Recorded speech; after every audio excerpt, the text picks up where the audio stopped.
Bismillahirrahmanirrahim. Assalamualaikum warahmatullahi wabarakatuh. Hari ini kita akan membahas tentang mata pelajaran kimia ya. Mata pelajaran kimia. Nah, dari minggu-minggu kemarin kita sudah membahas fisika ya. Kita membahas fisika. Nah, untuk hari ini kita akan masuk ke materi kimia ya, materi kimia, karena materi kimia udah lama nih tidak diajarkan ya. Nah, materi kimia yang pertama akan kita pelajari yaitu mungkin sudah pernah ya diajarin sebelumnya, yaitu tentang atom ya.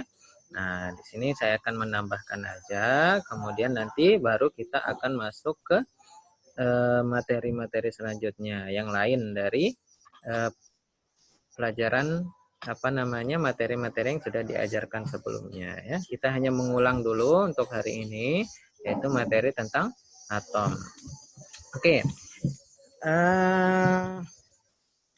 Pertama, dasarnya itu adalah setiap zat mengandung partikel-partikel kecil ya. Nah,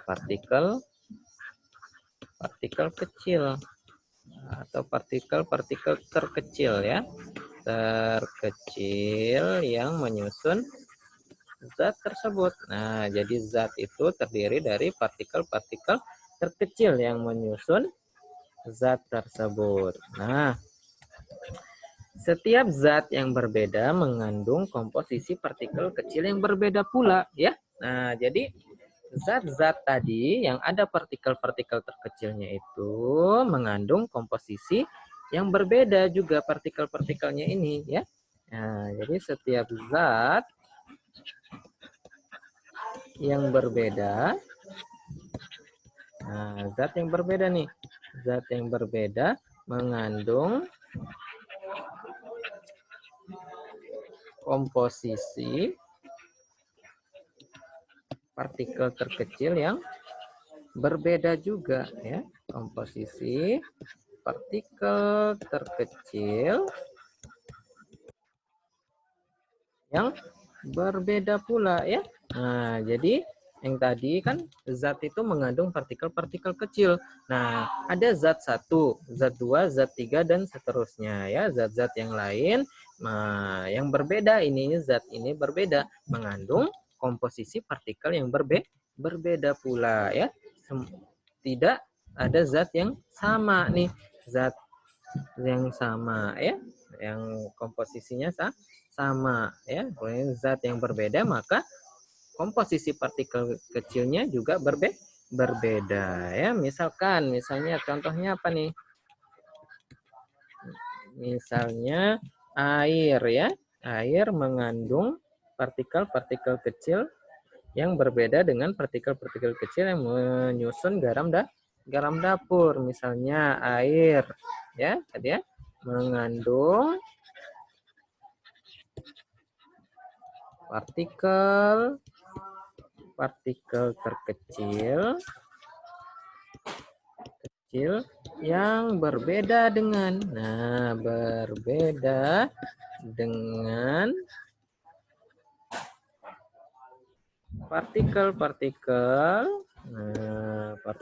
partikel terkecil yang menyusun garam dapur ya.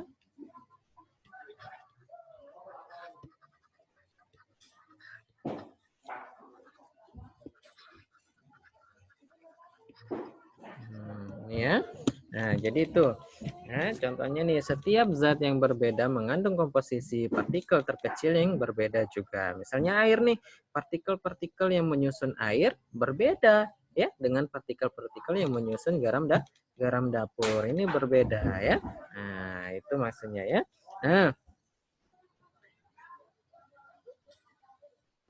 Nah, di alam ini banyak sekali partikel-partikel kecil ya.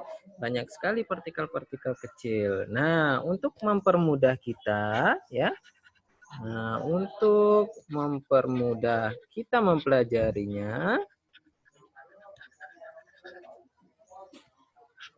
Nah, untuk mempermudah kita mempelajarinya, nah, para ahli atau para ilmuwan telah mengelompokkan partikel ini. Nah, telah mengelompokkan partikel-partikel ini. Nah, partikel-partikel ini ke dalam apa? Berapa golongannya? Ada berapa? Dibagi menjadi 3 ya. Nah, dikelompokkan menjadi 3, yaitu apa? Dikelompokkan menjadi 3. Ada yang namanya atom, kemudian molekul, dan ion ya. Ion. Nah, jadi untuk mempermudah kita mempelajarinya, para ahli mengelompokkan partikel-partikel terkecil yang menyusun berbagai zat tadi ke dalam 3 golongan ya, yaitu atom, molekul, dan ion ya. Jadi dikelompokkan ke dalam 3 golongan, yaitu atom, molekul, dan ion ya. Nah, ya. Nah, tapi untuk hari ini kita hanya akan mengulang tentang atom saja ya. Atom ya, molekul dan ion. Nanti setelah selesai atom baru kita akan mempelajari tentang molekul dan ion ya. Untuk hari ini kita akan mempelajari tentang atom. Nah, kemarin waktu kelas 7 juga sudah pelajari tentang atom. Nah, sekarang Pak ngulang lagi nih. Apa itu atom? Pak tanyakan lagi nih, apa itu atom? Nah, kemarin sudah dipelajari di waktu kelas 7. Dipelajari sebelumnya. Nah, atom adalah apa? Partikel terkecil ya. Nah, partikel terkecil yang tidak dapat dibagi lagi ya. Ya, partikel terkecil yang tidak dapat bagi lagi ya. Nah, atom itu adalah partikel kecil yang tidak dapat bagi lagi ya. Nah, oke. Nah, contohnya nih. Nah, kenapa deh? Contohnya nih. Jika kalian memotong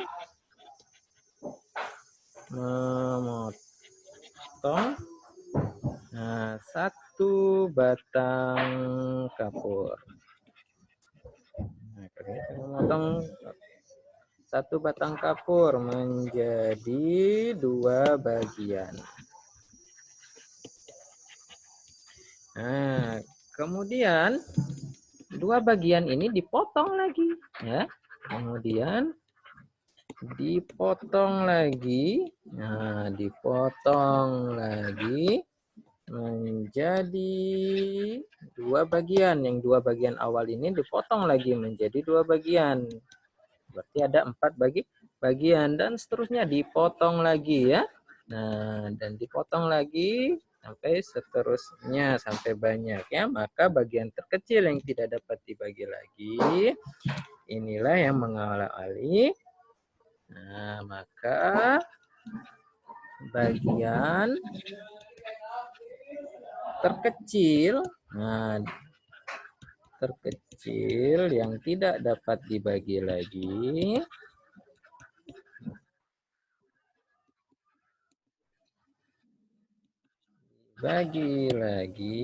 inilah yang mengawali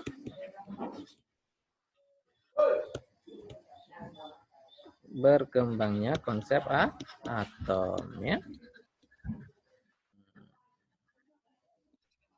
Berkembangnya konsep atom. Nah, jadi ini ya.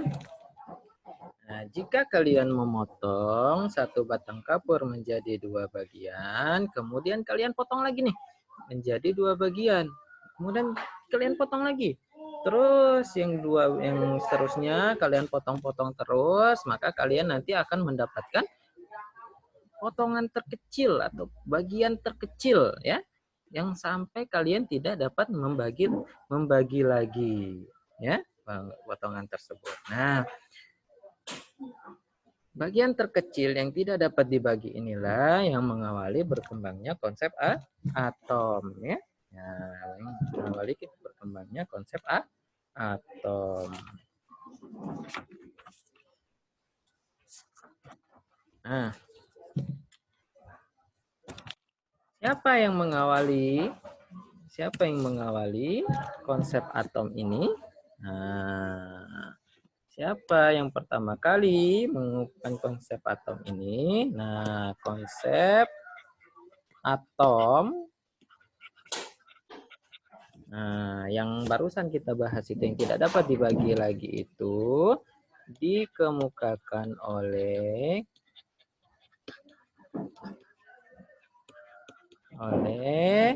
ilmuwan yang namanya Demokritus. Nah, oleh Demokritus. Nah, akan tetapi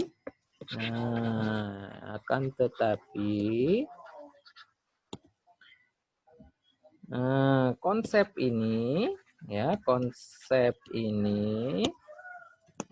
tidak didukung. Nah, tidak didukung oleh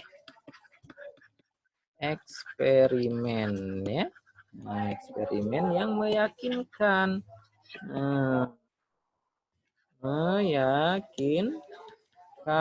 Sehingga tidak dapat diterima oleh beberapa ilmu pengetahuan dan filsafat. Nah, sehingga tidak dapat diterima oleh beberapa ahli ilmu pengetahuan dan filsafat. Nah, jadi itu intinya ya. Nah, konsep yang kita bilang tadi bahwa kapur kemudian dipotong sampai ke bentuk terkecilnya, nah yang sampai tidak bisa dibagi lagi itu konsep yang dikemukakan oleh Demokritus. Akan tetapi konsep yang dikemukakan oleh Demokritus ini tidak didukung oleh eksperimen yang meyakinkan. Jadi eksperimennya itu selalu salah nih, tidak dapat mendukung konsep itu. Maka konsep yang dikemukakan oleh Demokritus ini tidak dapat diterima oleh beberapa ahli pengetahuan dan ahli filsafat ya. Nah, sehingga ada beberapa ilmuwan ya yang mengembangkan konsep atom ya. Pengembangan konsep atom secara ilmiah. Secara ilmiah nih. Dimulai oleh Dalton ya, kemudian Thomson ya, kemudian ada Rutherford. Nah, dan yang terakhir ada Bohr ya, disempurnakan oleh Bohr. Nah, jadi konsep yang dikemukakan oleh Demokritus tadi kan tidak bisa diyakinkan dengan menggunakan eksperimen. Oleh karena itu, ada ilmuwan-ilmuwan lain yang mengembangkan konsep atom ini secara ilmiah ya. Ya, ada 4 ya. Ada 4 ilmuwan yang mengemukakan konsep atom ini. Yang pertama ada Dalton yang mengawalinya, kemudian dilanjutkan oleh Thomson, setelah itu Rutherford, dan yang terakhir disempurnakan oleh Bohr ya. Disempurnakan oleh Bohr. Nah, sehingga bisa kita buatkan konsepnya adalah yang sama, atom itu dikemukakan oleh 4 ya. Perkembangan atom dikemukakan oleh 4 ilmuwan ya, dikemukakan oleh 4 ilmuwan, yaitu yang pertama ada namanya tadi apa? Dalton ya. Nama lengkapnya itu adalah John Dalton pada tahun 1805 ya. Nah, kemudian yang kedua ada namanya J.J. Thomson ya. Thomson pada tahun 1897 ya. Nah, kemudian yang keempat tadi, yang ketiga tadi adalah namanya Rutherford ya. Nah, Rutherford pada tahun 1911. Kemudian yang terakhir yang menggunakannya adalah namanya Bohr ya. Nah, Bohr yaitu pada tahun 1914. Nah, jadi ini 4 ilmuwan yang mengembangkan konsep atom ya. Yang mengembangkan konsep atom. Nah, ya. Ya, Pak hanya mengulang aja nih ya yang sudah dipelajari sebelumnya. Pak hanya mengulang, minggu depan baru kita akan masuk ke materi baru, yaitu tentang molekul dan ion ya. Molekul dan ion. Oke, nah masih ingat tidak ini perbedaan dari keempat model atom ini ya, model atom ini masih ingat tidak yang pernah dipelajari sebelumnya ya. Nah, model atom sebelumnya, model atom ada 4. Mari kita bahas satu-satu. Yang pertama adalah model atom Dalton ya, model atom Dalton. Nah, jadi bentuknya seperti ini ya, model model atom Dalton, yaitu seperti bola pejal ini ya. Oke. Atom model atom Dalton ya. Nah, Dalton mengungkapkan bahwa atom merupakan bagian terkecil dari materi yang sudah tidak dapat dibagi lagi. Ini yang A-nya ya, atom merupakan bagian terkecil dari materi yang tidak dapat dibagi lagi. Oke. Kemudian atom digambarkan sebagai bola pejal ya. Nah, bola pejal yang sangat kecil ya. Ini menurut Dalton, atom digambarkan sebagai bola pejal yang sangat kecil ya. Nah, satu unsur memiliki atom-atom yang identik dan berbeda untuk unsur yang berbeda. Kemudian dibilang yang ketiganya, atom-atom bergabung membentuk senyawa ya.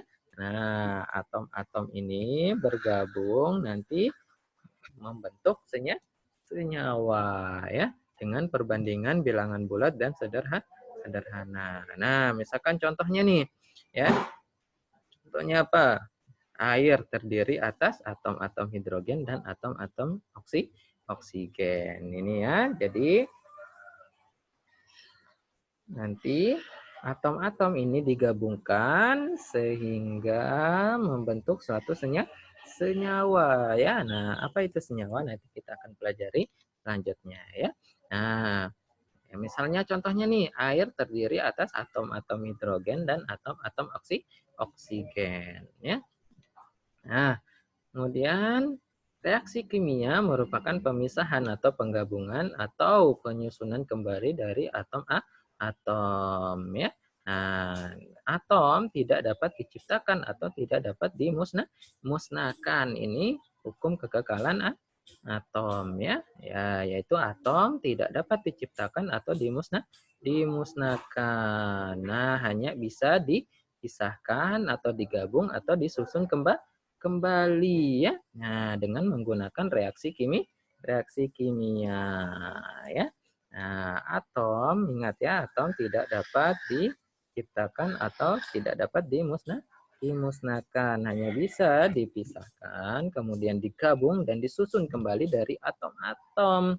Nah, dengan menggunakan reaksi kimia. Nah, ya, hipotesis Dalton ini atau model atom Dalton ini digambarkan dengan model atom sebagai bola pejal atau bola tolak peluru ya. Bola tolak peluru. Bola pejal ya. Bola pejal yaitu seperti bola tolak peluru ya. Nah, oke, kemudian yang kedua ada model atom Thomson ya. Nah, Thomson mengemukakan bahwa atom adalah bola padat bermuatan positif dan di permukaannya tersebar elektron-elektron yang bermuatan negatif ya. Jadi Thomson itu mengemukakan bahwa atom itu adalah bola padat bermuatan positif ya. Nah, dan di permukaannya tersebar elektron yang bermuatan negatif ya. Jadi ini bentuknya nih. Atom itu adalah bola padat ya, bola padat yang bermuatan positif yang bermuatan positif ya, positif. Kemudian ada elektron-elektron ya, di permukaannya itu ada elektron-elektron yang mengelilingi bola padat itu ya, yang bermuatan positif. Nah, model atom Thomson ini disebut juga dengan model atom yang digambarkan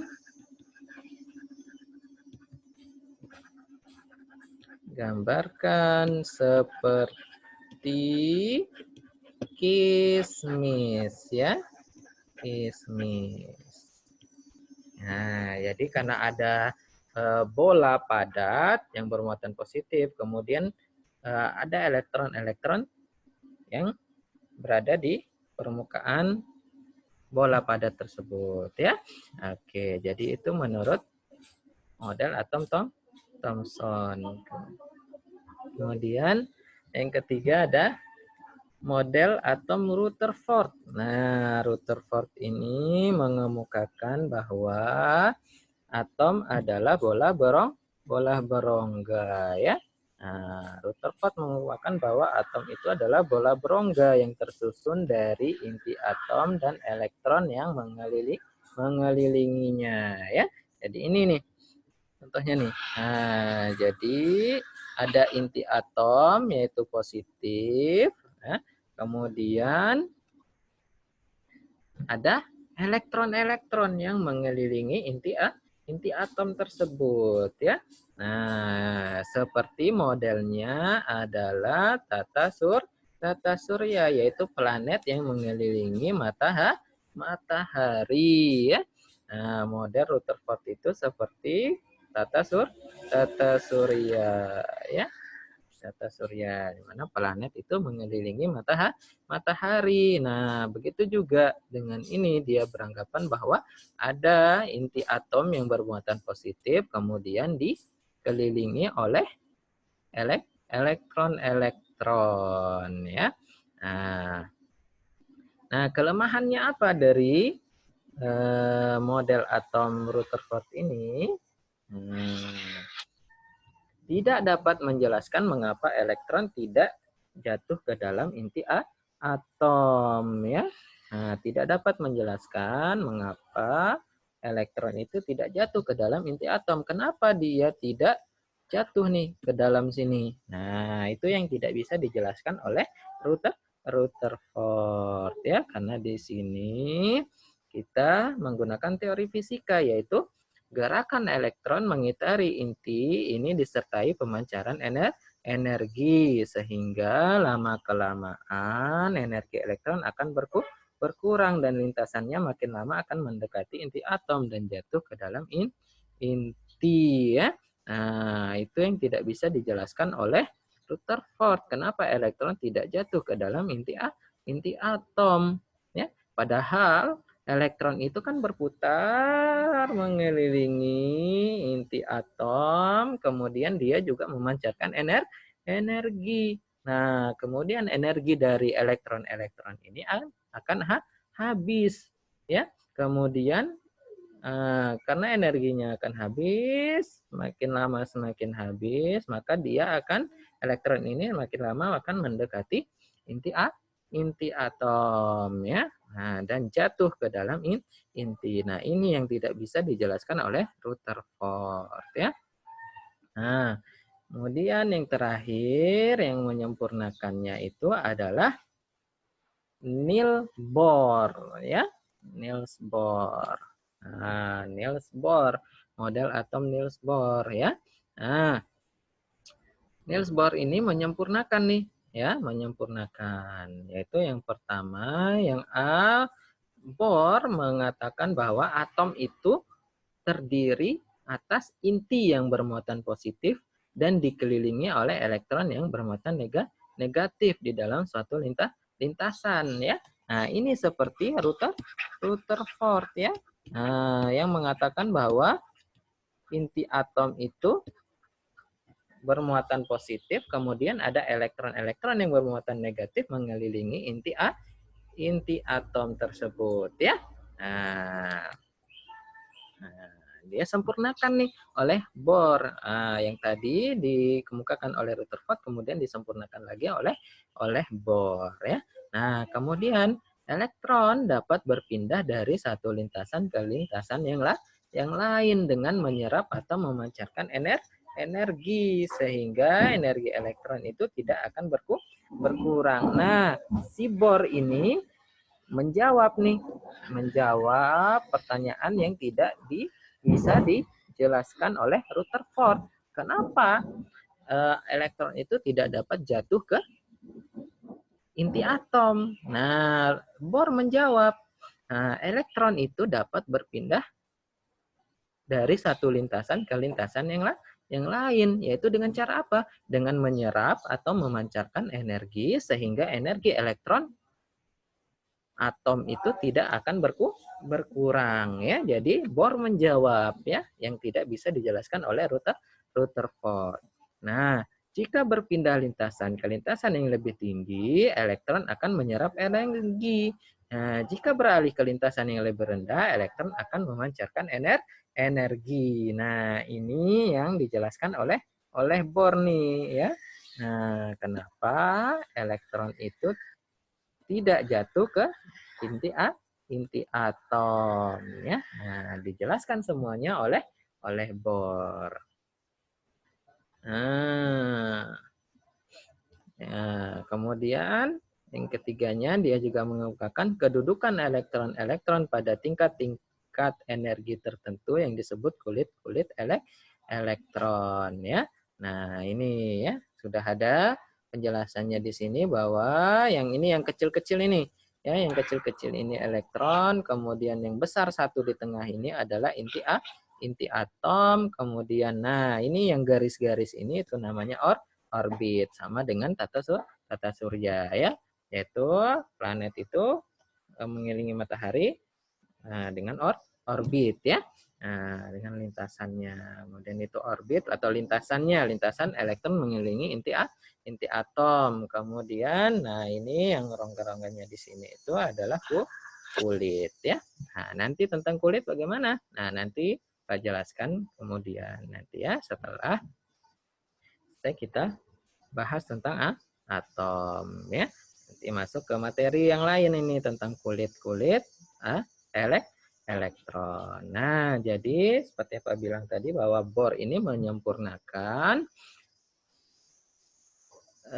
model atom yang dikemukakan oleh Rutherford, ya. Nah, bahwa atom itu terdiri atas inti yang bermuatan positif, kemudian ada elektron yang bermuatan negatif mengelilingi inti tersebut di dalam suatu lintasan atau orbit ya.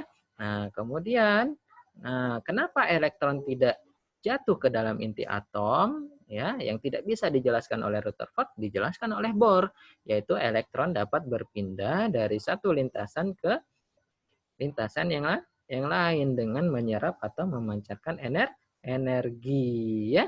Nah, sehingga energi elektron atom itu tidak akan berkurang ya, energi elektronnya tidak akan berkurang. Jadi dia tidak akan jatuh ke inti atom ya. Nah, kemudian ada kedudukan elektron-elektron pada tingkat-tingkat energi tertentu yang disebut dengan kulit-kulit elektron. Nah, ini akan kita pelajari selanjutnya nanti ya, nanti yaitu tentang kulit-kulit elektron. Oke, baik. Nah, itu ya, ya tentang atom ya, yang mulanya bahwa untuk mempermudah kita mempelajari tentang partikel-partikel kecil yang menyusun zat-zat itu dibagi menjadi tiga, ada atom, molekul, dan ion ya. Nah, kemudian pengertian atom secara umumnya yaitu partikel yang terkecil yang tidak dapat dibagi lagi ya. Nah, kemudian ada yang pertama yang menggunakan konsep tentang atom itu adalah Demokritus, tetapi konsep tentang Demokritus ini tidak dapat didukung dengan eksperimen ya, tidak dapat didukung dengan eksperimen. Nah, sehingga tidak dapat diterima oleh beberapa ahli ilmu pengetahuan dan filsafat. Nah, kemudian setelah Demokritus ada 4 ilmuwan lagi yang mengembangkan tentang konsep atom ini secara ilmiah, yaitu ada Dalton, Thomson, Rutherford, dan Bohr ya. Nah, John Dalton yaitu pada tahun 1805, kemudian ada J.J. Thomson itu pada tahun 1897, ada Rutherford itu pada tahun 1911, dan ada Niels Bohr ya. Bohr itu pada tahun 1914 ya, yang mengembangkan konsep atom. Nah, kemudian sudah kita jelaskan tadi model atom oleh masing-masing ilmuwan tersebut ya. Nah, oke, model atom Dalton itu bahwa atom itu digambarkan seperti bola pejal ya. Nah, kemudian atom Thomson itu inti atom ya, bola padat ya, bola padat bermuatan positif. Kemudian ada di permukaan bola padat tersebut ada elektron-elektron ya yang bermuatan negatif, sehingga model ini digambarkan seperti kismis ya, roti kismis. Kemudian ada model atom Rutherford. Nah, Rutherford ini sudah mengembangkan nih, sudah bagus pengembangannya, akan tetapi ada kelemahannya ya. Nah, yaitu dia tidak dapat menjelaskan mengapa elektron tidak jatuh ke dalam inti atom. Padahal kan kalau dia atom ini berputar, pasti dia akan kehilangan energi sehingga dia jatuh ke inti atom. Ini yang tidak dapat dijelaskan oleh Rutherford ya. Nah, model atom Rutherford ini mengemukakan seperti sistem tata surya kita. Kemudian yang terakhir yaitu Bohr. Nah, Bohr ini menyempurnakan nih yang sudah dikemukakan oleh Rutherford ya. Yang pertama bahwa atom itu terdiri dari bermuatan positif, kemudian ada elektron yang mengelilinginya di dalam suatu lintasan atau orbit ya, seperti tata surya. Kemudian, Bohr ini berhasil menjawab atau menjelaskan kenapa elektron itu tidak jatuh ke dalam inti atom, yaitu elektron dapat berpindah dari orbit yang satu atau lintasan yang satu ke lintasan yang lain dengan menyerap atau memancarkan energi ya. Nah, jadi itu yang bisa kita pelajari untuk hari ini, yaitu tentang atom ya, tentang atom. Nah, mengulang materi yang sudah diajarkan sebelumnya. Oke, baik. jangan lupa dicatat ya. Jangan lupa dicatat materinya ini, dicatat ulang walaupun sudah ada catatannya ya waktu di kelas-kelas sebelumnya, tapi jangan lupa dicatat, kemudian dipahami lagi ya perbedaan dari keempat model atom ini ya. Oke, baik, terima kasih untuk hari ini. Tetap jaga kesehatan dan jangan lupa tetap belajar di rumah. Assalamualaikum warahmatullahi wabarakatuh.